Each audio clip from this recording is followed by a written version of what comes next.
Hi, I'm Bill Taylor with Osprey Guided Adventures again, and this is part 2 of me cleaning 5 razor clams. So again, I've got the foot.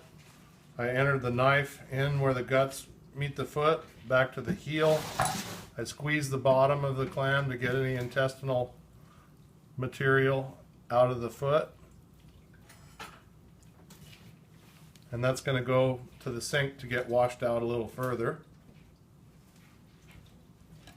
I squeeze, and you can see some of that intestine come out of there.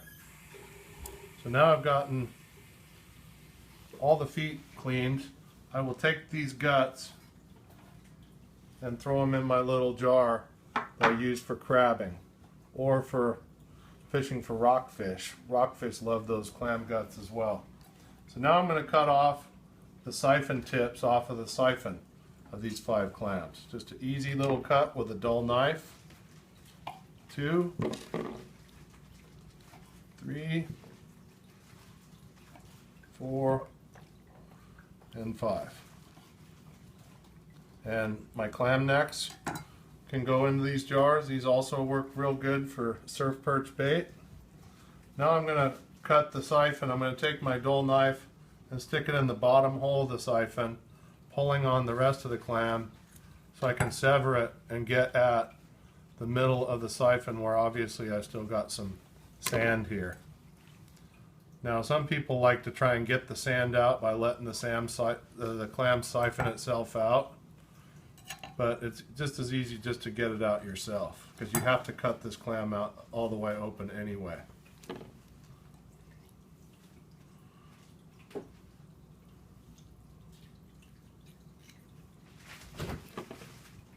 There's still going to be a little bit of residual gill section that hooks on to where the siphon is that we need to get off as well. So that's why we also will want to make sure that we get this clam cut completely open and have both siphons completely cut open. Sometimes if you do it just right, you only need to make one cut and it'll come perfectly open. Sometimes you need to just run a little bit more of your knife there to open that second siphon. But you can see here there's a little bit of gill material that we're going to take now this clam and finish off washing it. So we come back over to the sink, and this is a foot. I'm going to come back here to the foot and make sure that I've gotten all dark materials where all I have is a whitish foot left. I can see here that there's no dark material in there, so that foot is clean. You can see there's a little bit of darkness here of intestine that we want to get off. But if we squeeze from the bottom, we can push the intestine right out of there on the previous maneuver that we just did.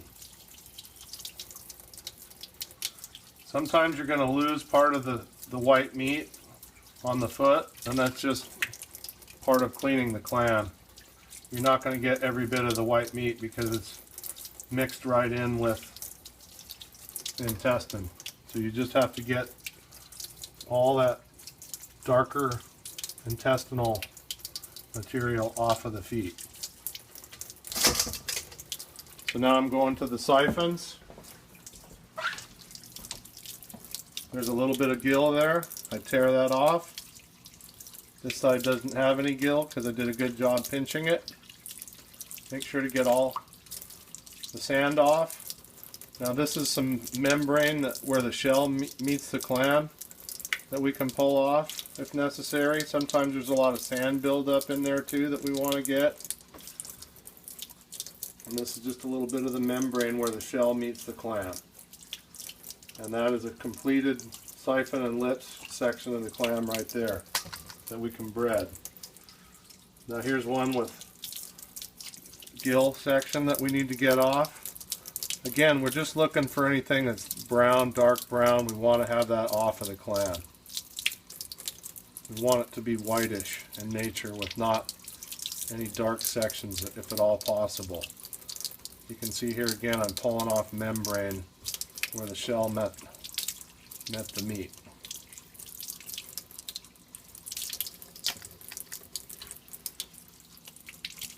Cleaning out the siphon. There's a little bit of gill. A little bit of gill there.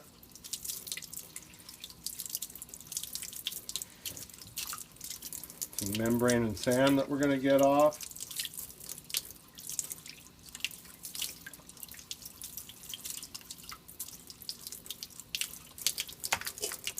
A lot of people will come back and re-clean their clams again before they're ready to, typically the main thing that we like to do with these is fry them in breadcrumbs or panko. And what we like to do is dip them in flour first, and then egg, and then panko crumbs.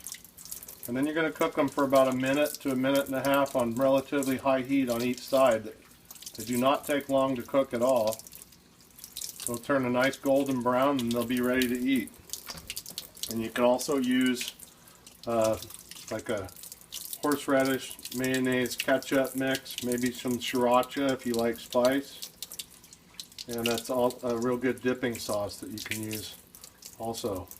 That's kind of the way we like to do it. So now you've seen 5 razor clams get cleaned. You've seen a little bit of repetition. We don't clean these one the whole way because there's a lot of different steps. We usually do several at a time. I'm usually going to do 15 of these at a time because 15 is the limit. So there's 5 razor clams completed. You can see you have not only the 2 abductor muscles but the foot and then the siphon section with lips on there. You can see it's all white. There's nothing, no dark areas. This clam is ready to cook. All right, thank you.